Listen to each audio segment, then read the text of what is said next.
यासीन मुज़म्मिल मुदस्सिर वही तौहा क्या क्या। ताइफ सऊदी अरब का इंतहाई खूबसूरत शहर जो मक्का के करीब एक पहाड़ी सिलसिले में वाक़ है, अपने खुशगवार मौसम के लिए बहुत मशहूर है और इस्लामी तारीख़ में इस शहर की बहुत अहमियत है। नबी करीम सल्लल्लाहु अलैहि वसल्लम ने जब मक्का से बाहर तबलीग के लिए इरादा किया तो पहले उन्होंने ताइफ का सफ़र इख्तियार किया। अगरचे कि वहाँ के लोगों ने आपसे बहुत बदअखलाक़ी की, बदसलूकी की, लेकिन आपने उन तक इस्लाम की दावत पहुँचाई। इसके बाद एक जमात जो जन्नात की जमात थी, उन्होंने भी आपके हाथ पर इस्लाम कबूल किया। इसी सफ़र में आपको बहुत ज़्यादा आजमाइशें भी हुई और इम्तहान भी हुए, लेकिन आप नबी करीम सल्लल्लाहु अलैहि वसल्लम इस तमाम इम्तहानात में और आजमाइशों में सुरखरू हुए। 6वीं सदी ईस्वी में इस इलाके में बनु सकैफ का कबीला रहता था। शहर के इर्द गिर्द दीवार थी और लोग बुत परस्त थे। इन लोगों ने काबा पर हमला के वक्त अबरहा का साथ दिया था। 620 ईस्वी में हज़रत मोहम्मद सल्लल्लाहु अलैहि वसल्लम ने ताइफ का सफ़र किया, जो इस्लामी तारीख़ का एक मशहूर वाक़या है। 631 ईस्वी में ग़ज़वा तबूक के वक्त मुसलमान बहुत ताकतवर हो चुके थे और ताइफ वालों ने महसूस किया कि वो अकेले रह गए हैं, इसलिए उन्होंने वफूद को मक्का भेजकर इस्लाम कबूल करने का ऐलान किया। उसके बाद यहाँ पर इस्लाम बहुत तेज़ी से फैलना शुरू किया। लोगों ने इस्लाम कबूल करने के बाद यहाँ पर एक तरह से इस्लाम की खिदमत ख़ुद अपने हाथों में ले ली। जब एक वक्त एक कातबे वही और नबी करीम सल्लल्लाहु अलैहि वसल्लम के साहबी, उनके चाचाजाद भाई हज़रत अब्बास के बेटे अब्दुल्ला बिन अब्बास ने यहाँ पर जब क़याम किया तो आजकल उनकी याद में एक बहुत बड़ा एक बाब बनाया गया है। उसके अलावा एक लाइब्रेरी है और एक बड़ी खूबसूरत मस्जिद है।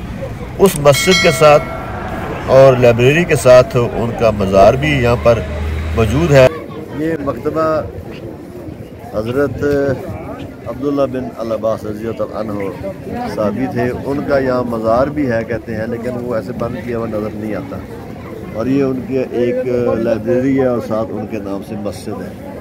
ये नबी के वसल्लम के दौर में जब ताइफ के शटल हो गए थे तो यहाँ पर उन्होंने मदरसा बनाया, मस्जिद बनाई और उसके साथ साथ ये एक आजकल के दौर में उस जगह पर लाइब्रेरी भी है और साथ उन्हीं के नाम से मस्जिद भी है। उनका रोज़ा अंदर मौजूद तो है, लेकिन वो ऐसे कवर किया हुआ है कि वो किसी को देखने की इजाज़त नहीं है या नज़र भी नहीं आता। मस्जिद का एक हिस्सा ख़वातीन के लिए मुख्तस है और ये आप जब इस गेट से अंदर जाते हैं तो ये ख़वातीन के लिए मस्जिद का दरवाज़ा है। ये वीडियो मैंने एक ख़ातून की मदद से बनवाई थी। तो इस गेट के अंदर मुकम्मल तौर पर पर्दा भी होता है और ख़वातीन के लिए यहाँ पर दीगर वज़ू वग़ैरह का और नमाज का बाकायदा इंतज़ाम है। इसी हैते में आप बाईं तरफ जो जगह देख रहे हैं, यहाँ पर हज़रत अब्दुल्ला बिन अब्बास का मकबरा भी है। ये खूबसूरत मस्जिद है। अब आप ये बैरूनी हिस्सा देख रहे हैं, इसके साथ साथ अब आपको मस्जिद के मेन इमारत की तरफ लेकर चलते हैं। ये हज़रत अब्दुल्ला बिन अब्बास रज़ियल्लाहु ताला अन्हु की खूबसूरत मस्जिद है, ताइफ में वाक़या है। बहुत अजीम शान इसका हाल है और अंदर से भी ये देखने तलक रखती है। लाइब्रेरी के साथ ही दाईं जानब ये मस्जिद का मेन दरवाज़ा आता है।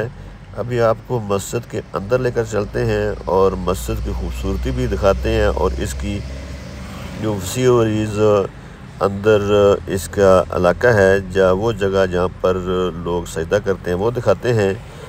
तो लाइब्रेरी तो इसके लिए कोई ख़ास वक्त इनका मुकर्रर है। आम लोगों के लिए तो ख़ास तौर पर हाजियों के लिए जो यहाँ पर लोग आर्जी आते हैं बहुत कम खोली जाती है। इसके अलावा इस मस्जिद के अंदर कुछ तबरक़ात भी हैं, ख़ास तौर पर लाइब्रेरी के अंदर भी हैं।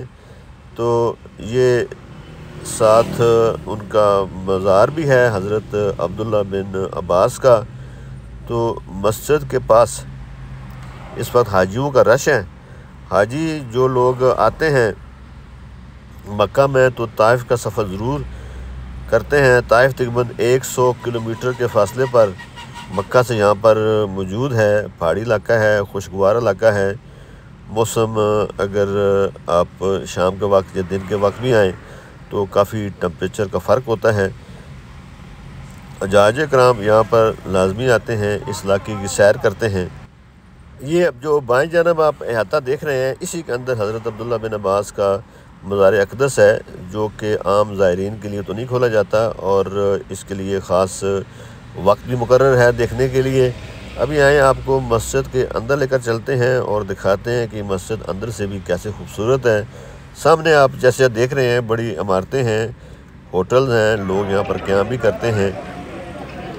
तो बहुत खूबसूरत मस्जिद के साथ साथ आप इस तमाम इलाके की सैर भी कर सकते हैं। तमाम इलाका देखने से तल्लुक़ रखता है, ख़ास तौर वो इलाका जहाँ नबी करीम सल्लल्लाहु अलैहि वसल्लम को कुफ़ार ने यानी ताइफ के कुफ़ार ने पत्थर मारे थे और एक बाग में भी उन्होंने पनाह ली थी, उसका इलाका भी यहाँ से देखने तल्लुक़ रखता है। लेकिन असल में जगह तो वही देखने से है, वो भी आपको दिखाएंगे। कभी आपको मस्जिद के अंदर लेकर चलते हैं और इसकी अंदर की खूबसूरती और बाहर से इसका नज़ारा करवाते हैं। जामिया अब्दुल्ला बिन अब्बास रज़ियल्लाहु अन्हु बाबे यकीन बिन साबित बिन साल ये मस्जिद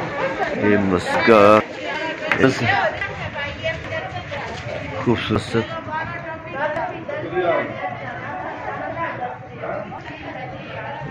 माशाल्लाह खूबसूरत पिलर हैं लंबे रुख पर। ये खूबसूरत मस्जिद आपको नज़र आ रही अब्दुल्ला बिन अब्बास रज़ियल्लाहु अन्हु के नाम से मंसूब है। बहुत बड़ी खूबसूरत मस्जिद आपको अंदर से भी नज़र आ रही है। स्टूनों को बड़े अच्छे तरीके से और उम्दा डिज़ाइन में इसको तरतीब दिया गया है, लंबे रुख पर भी और लंबाई के रुख पर भी, चौड़ाई के रुख पर भी।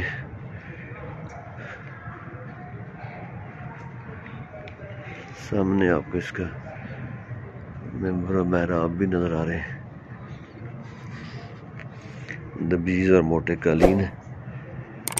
सामने आपको इसका मेंबर महराब नज़र आ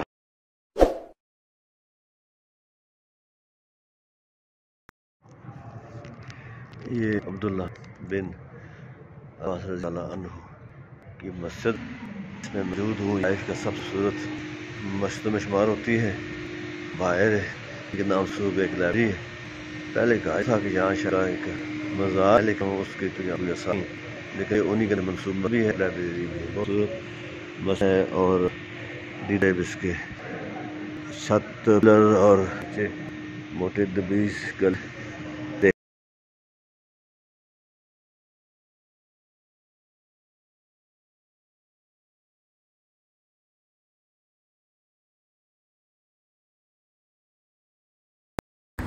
असल मस्जिद इसी जगह 630 ईस्वी में तमीर की गई थी, जहां एक बार देवी लात का मंदिर मुनहदम किया गया था। एक और रवायत बताती है कि मस्जिद भी उसी जगह बनाई गई थी जहां पैगंबर इस्लाम हज़रत मोहम्मद सल्लल्लाहु अलैहि वसल्लम ने नमाज अदा की थी।